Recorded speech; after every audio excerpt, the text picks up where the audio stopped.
Hello, everyone. My name is Annabella Marçal, and I'm the European Medicines Agency Liaison Official to the US Food and Drug Administration. I've been at the European Medicines Agency for 24 years, and I've had different roles, including in clinical trials, pharmacovigilance, and inspections. In this lecture, I'll give you an overview of the authorization of medicines in the European Union, in particular, an overview of the centralized procedure.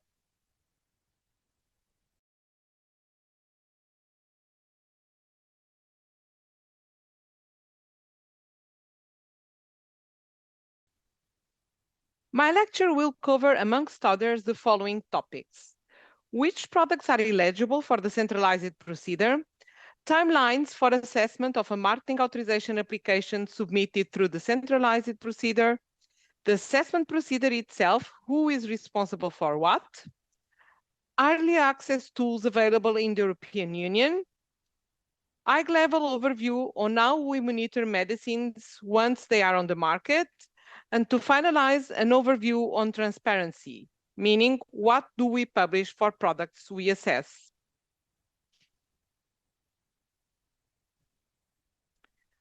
How are medicines approved in the EU? In the EU, we have different authorization routes, but in all cases, the same set of rules apply. Medicines in the EU can be authorized through the centralized procedure or through national procedures at the level of the EU member states. Let's start by the centralized procedure. So in the centralized procedure, companies submit their application to the European Medicines Agency, and there will be one assessment. At the end, there will be one marketing authorization that will be valid in all EU 27 member states. There will be one marketing authorization holder for all the EU member states, one single product name, one set of product information, so the labeling will be the same for all the EU member states.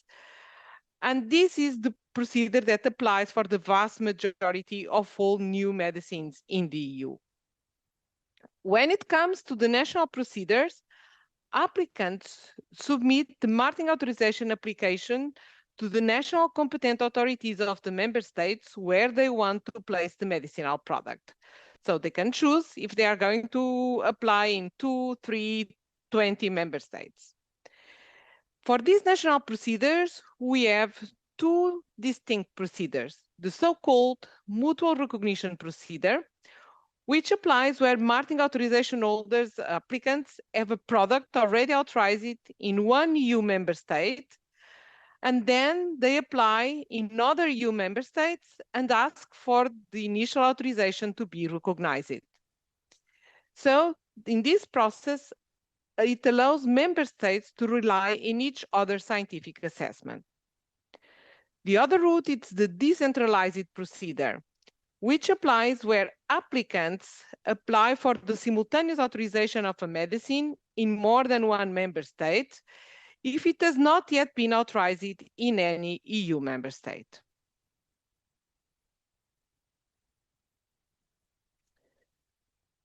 As I mentioned at the beginning, the focus of this lecture will be the centralized procedure. The centralized procedure requires the applicant to submit a single application to the European Medicines Agency. The centralized procedure is dedicated to innovative products and is mandatory for specific categories of products. Once a company submits a marketing authorization application through the centralized procedure, the European Medicines Agency Scientific Committee for Human Medicines, the CHMP, must, within 210 active days, deliver a scientific opinion recommending the granting or the refusal of the marketing authorization. The scientific opinion is then sent to the European Commission, who is going to issue a legally binding decision, meaning, for instance, the granting of a marketing authorization valid throughout the EU 27 member states.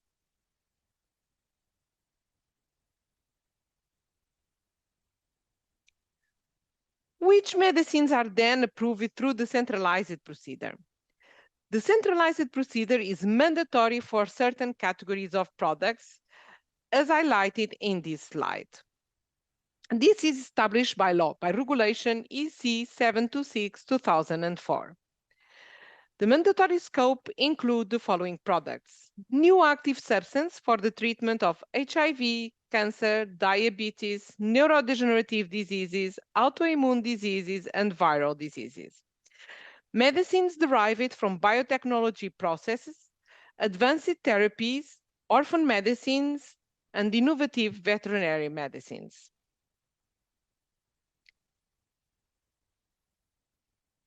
For other medicines, companies have the option of submitting an application through the centralized procedure.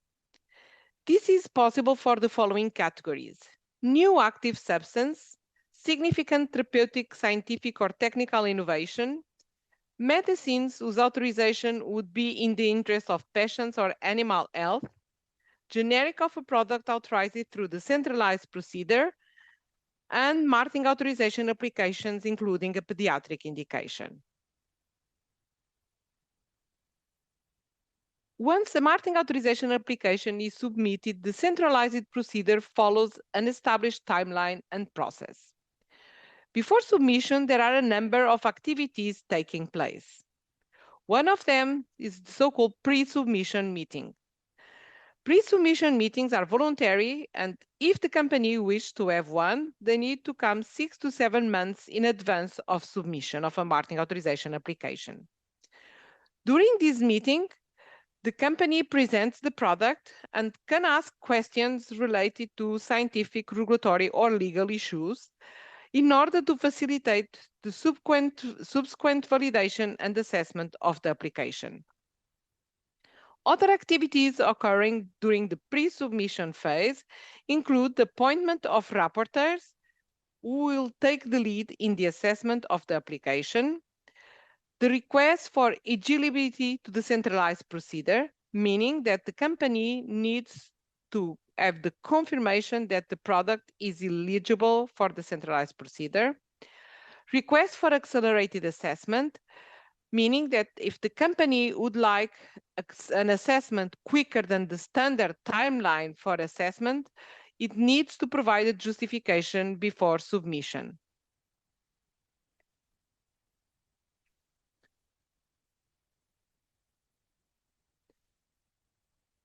Once the application is submitted, is then validated. The validation includes the following: a technical validation to check if the structure of the dossier is compliant with the EU specifications, and regulatory and administrative content validation. Once the application has been validated, the review procedure starts. During the primary evaluation, the rapporteur and co-rapporteur will review the data submitted and produce independent assessment reports. These assessment reports will be shared with all members of the Committee for Medicinal Products for Human Use, the CHMP. The members have the opportunity to provide comments, and these will be followed by a discussion at the committee meeting. After this initial phase of 120 days, the scientific committee adopts a list of questions to the applicant, indicating whether a medicine is in principle approvable or whether major objections have been identified which preclude an approval. The clock is stopped, and it's then up to the applicant to prepare answers to the questions. The applicant has a period of 3 to 6 months to answer the list of questions. Once the applicant submits his answers, the clock is started at day 121, and the rapporteurs review the complementary information provided by the company. The rapporteurs prepare a joint assessment report, and if needed, the committee issues a list of outstanding issues. The applicant can also be given the opportunity to be heard by the EMA Scientific Committee. An opinion, positive or negative, i.e. recommending the granting or the refusal of the marketing authorization, needs to be adopted by day 210. The CHMP opinion is then sent to the European Commission, who has 67 days to prepare a binding decision. The decision to grant a marketing authorization valid throughout the EU should be given by day 277. The decision, including product information, is given in all official language of the European Union.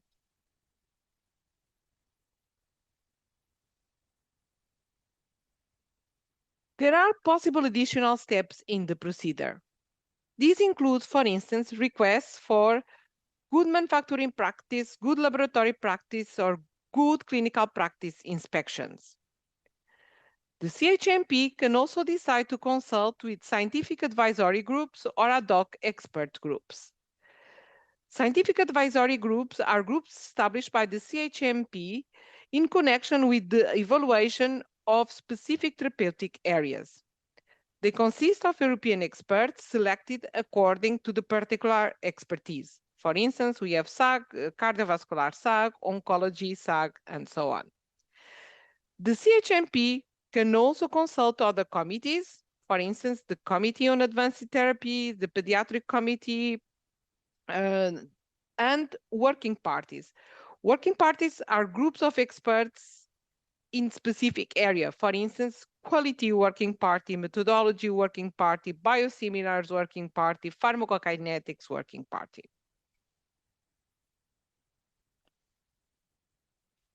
I mentioned before that the rapporteur and co-rapporteurs are the ones taking the lead in the assessment of an application. What is exactly the role of the rapporteur and the co-rapporteur? The rapporteurs, together with their assessment teams, lead the scientific assessment of an application. The rapporteurs act as lead reviewers on behalf of the CHMP. They draft the assessment reports, as we have seen before, independent assessment reports in the primary evaluation, and then a joint assessment report in the secondary evaluation. They propose objections, list of questions, the need for inspections, the need to consult experts. They coordinate input from experts and from the committee members. And in certain cases, for instance, for products that are given prime, they also have an early involvement in the before submission of the application. The rapporteurs are appointed on the basis of objective criteria. And these objective criteria include the ability of the rapporteur to fulfill the role, the composition of their assessment team, the scientific competence, the regulatory experience, and also trying to obtain an even distribution amongst the members of the committee. We can also have rapporteurs from other committees during the evaluation of an initial marketing authorization application. These include, for instance, the PRAC rapporteurs. PRAC is the Pharmacovigilance and Risk Assessment Committee. During the marketing authorization application, they are responsible for the assessment of the risk management plans, focusing on the prospective planning aspects, like pharmacovigilance plan and risk minimization measures. They are also responsible to issue the list of questions related to the risk management plans. And once a product is authorized, they will be highly involved in post-authorization safety-related procedures. We can also have rapporteurs from the Committee on Advanced Therapies, and this is specifically for products that are ATMPs. For ATMPs, the CAT rapporteurs are the ones leading in the scientific assessment of an initial marketing authorization application. And then the CHMP acts as an overarching peer reviewer.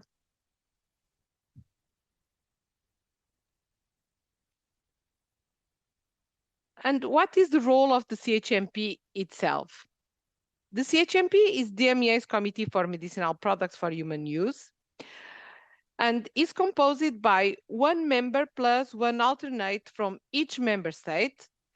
In addition, it also includes 5 co-opted members that are nominated to CHMP on the basis of expertise in certain areas.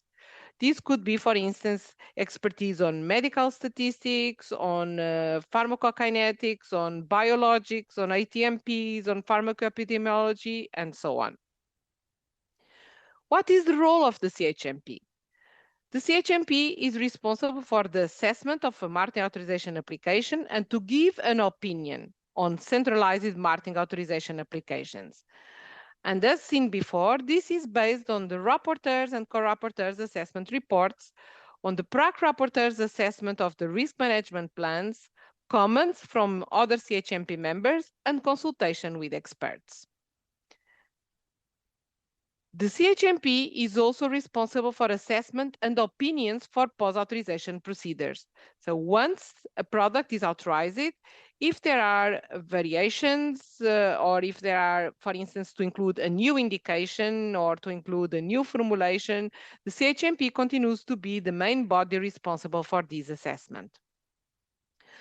The CHMP is also responsible to give opinions regarding suspension, withdrawal of a marketing authorization within the context of European review procedures, meaning that in certain cases, even if a product is nationally authorized, the CHMP can get involved and do an assessment if this is considered of interest for the European Union. For instance, when a new safety issue arises in a specific member state related to that product.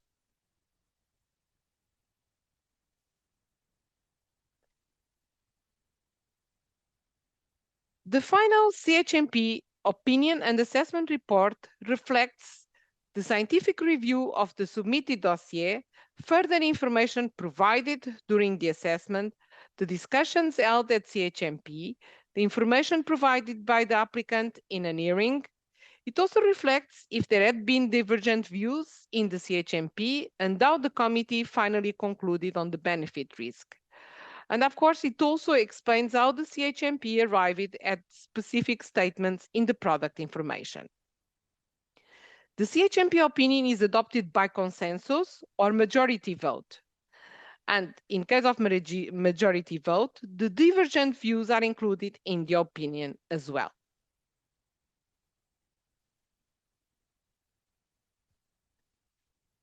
I would like now to highlight a few features of the centralized procedure. First one is about accelerated assessment that I mentioned also at the beginning. Accelerated assessment reduced the time frame of CHMP to review a marketing authorization application from 210 to 150 active days. Applications may be eligible for accelerated assessment if the product is of major interest for public health, particularly from the point of view of therapeutic innovation. Any request for accelerated assessment should be made at least 2 to 3 months before submitting a marketing authorization application. The applicant should provide sufficient justification, and on that basis, the CHMP will decide if this marketing authorization application is eligible or not for accelerated assessment. The accelerated assessment timeframe can be reverted to standard assessment during the assessment of the marketing authorization application in case of major issues with the application.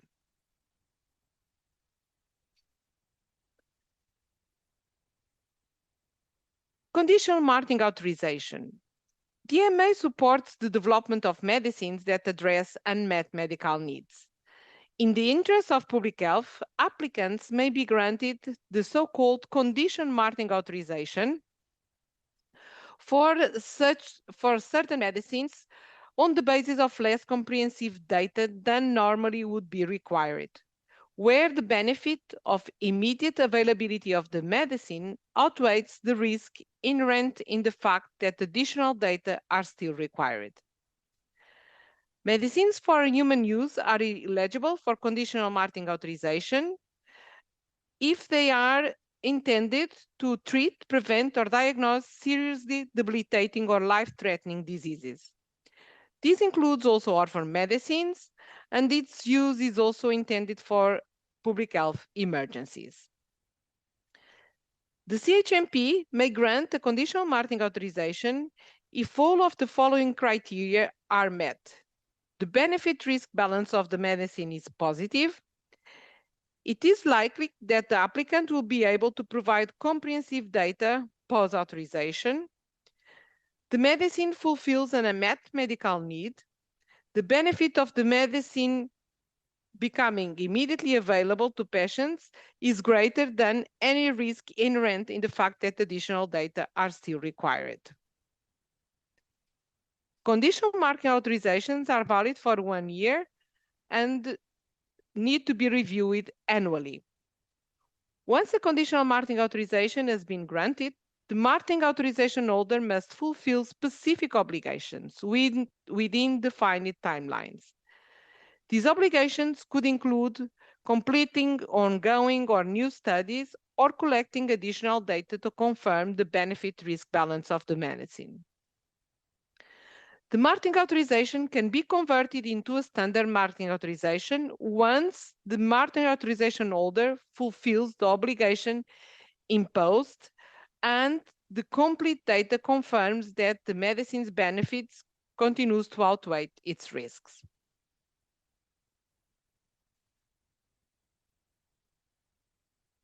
An authorization can be granted under exceptional circumstances if the applicant can demonstrate that is not able to provide comprehensive data on the efficacy and safety of the medicine under normal conditions of use, because of one of the following reasons.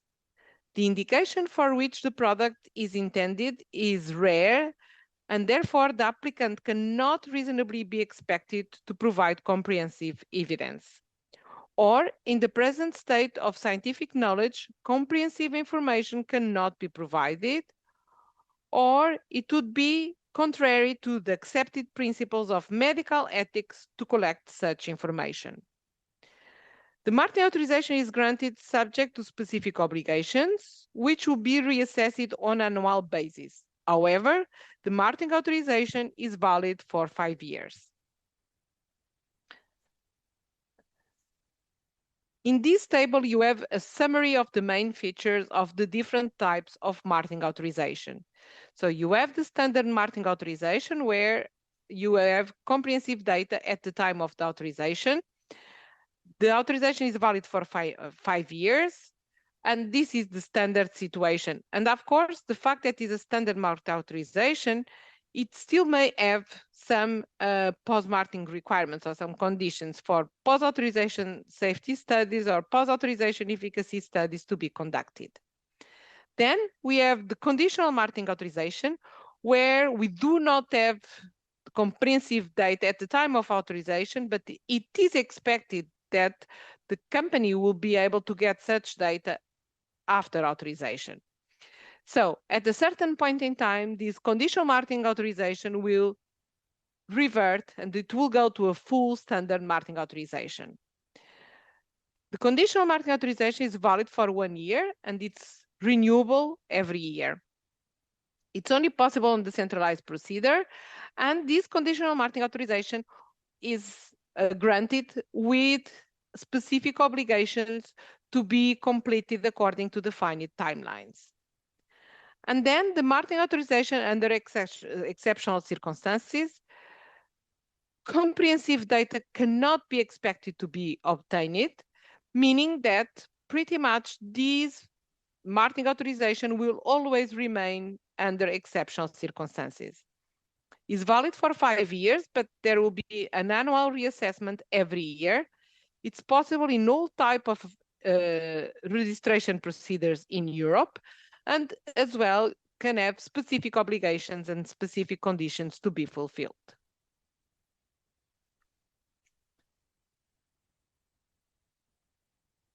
This slide illustrates at a very high level how we monitor safety of medicines once they come into the market. So once marketing authorization is given, how do we monitor the safety of medicines in the EU? The European Medicines Agency is responsible for coordinating the EU's pharmacovigilance system for medicines and can take action if information indicates that the benefit-risk balance of a medicine has changed. How does the EMA do this? The safety of medicines in the EU is constantly monitored via reports from patients and healthcare professionals, clinical studies, medical literature, patient registers, and collaboration with regulatory bodies outside the EU.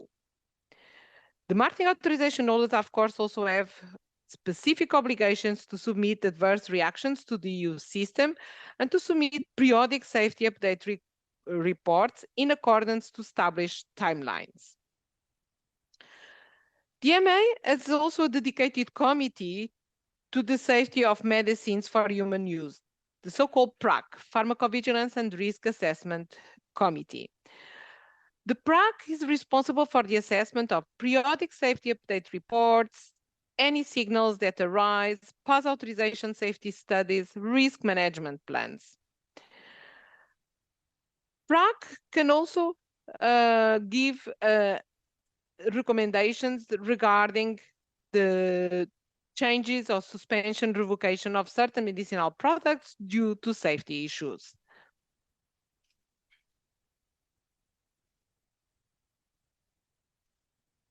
And to finalize my presentation, I would like to give a brief overview of what we publish regarding marketing authorizations. So at the time an opinion is adopted, an opinion recommending the granting of a marketing authorization, we announce in the CHMP highlights that that positive opinion has been adopted by the CHMP. The CHMP meets once a month, every month. And in addition to the announcement in the so-called CHMP highlights, we also publish a patient-friendly summary of the opinion. And this is valid for positive as well as negative opinions, meaning that if the CHMP recommends that certain product should not be given a marketing authorization because the benefit-risk balance is negative, we also made that information available in the public domain. The EMA also published information on applications withdrawn by the applicant, meaning if at any time during the assessment of the procedure, the company decides to withdraw the application, we also put that information in the public domain. In addition to this, we also develop and prepare what we call the European Public Assessment Report, or the so-called EPAR. The EPAR is published once the Commission has issued the decision granting the marketing authorization. And then in the post-authorization, we also publish information on new safety issues, suspensions, or any other changes to the products. Regarding the EPAR is the European Public Assessment Report. For each product, authorize it through the centralized procedure in the EU.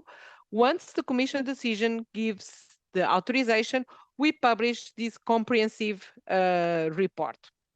The EPAR includes information about the product, and this is, for instance, the presentations, the strengths, formulations available, the proved product information, meaning the information to the doctors, the so-called summary of product characteristics, the information to the patients or package leaflet, and the labeling information, the information that will appear on the boxes.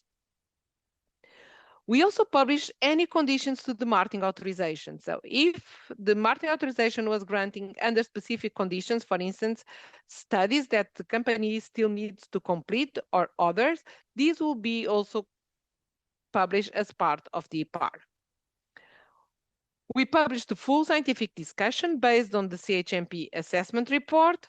And then once the product is authorized, we'll keep updating the EPAR according to the latest post-authorization procedures. In addition to the EPAR for each product, we also publish clinical data. Since 2010, the EMA had already been releasing clinical trial reports, but on request, meaning under the access to documents policy. However, since January 2015, we are also proactively publishing the clinical overview, summary, and study reports of products for which we gave a marketing authorization under the centralized procedures. So, as I said, this is applicable for all marketing authorization applications submitted after 1st of January 2015. We only do that after the decision on the application is taken, and we have also done that for COVID-19 vaccines and products. And just to test your knowledge, just a few questions on the topics of my presentation. All medicines authorized in the EU are assessed by the EMA Committee for Human Medicines. True or false? False. In the EU, there are two main processes of authorizing medicines. There is the centralized procedure, and there, indeed, the Committee for Human Medicine, CHMP, is the main body responsible for the assessment. But we also have the so-called nationally authorized products that are authorized at national level by the regulatory authorities of the member states. And these are not seen by the CHMP. The EMA is responsible for the granting of marketing authorizations for products assessed through the centralized procedure. True or false? False. The EMA is responsible to give a scientific opinion or a scientific recommendation. The legal act of giving a marketing authorization is the responsibility of the European Commission. A conditional marketing authorization can be recommended when it is expected that comprehensive data can be obtained after authorization. True or false? True. Indeed, if there is an unmet medical need and if it's considered that after authorization, the information submitted at the time of the marketing authorization application could be complemented, and as far as on the basis of the available data, the benefit risk of the product is considered positive, then the CHMP can recommend a conditional marketing authorization.